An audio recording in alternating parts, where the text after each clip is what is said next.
Hello বন্ধুরা, এই মাত্র চটা গ্রাম পঞ্চায়েতে 146 নম্বর বিধানসভার ক্যান্ডিডেট শ্যামল কুমার দালের হয়ে ঝান্ডা এবং পোস্টার মেরে এলাম। এবার কাজে বসছি। চটার মানুষদের কাছে একটাই দাবি যে আপনারা আপনার তৃণমূলের নেতা সদস্য সবার কাছে একটাই প্রশ্ন করুন যে চটায় দুটো মাদ্রাসা বন্ধ হলো কেন।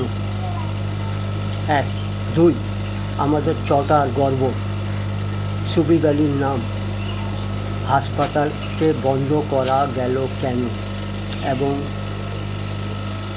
কমরেড আবুল বাসার চটায় যে বাস চালু করেছিল, বাস স্ট্যান্ড তৈরি করেছিল, ওই বাস স্ট্যান্ডে কিসের ব্যবসা চটা পঞ্চায়েত করছে, বাস চলছে না কেন।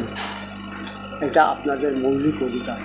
চটা সরকারি হাসপাতাল চটা সুবিদ আলীর নামে যেটা ছিল ওইটাকে চালু করা হোক, এই দাবিতে আপনারা ভোট করবেন।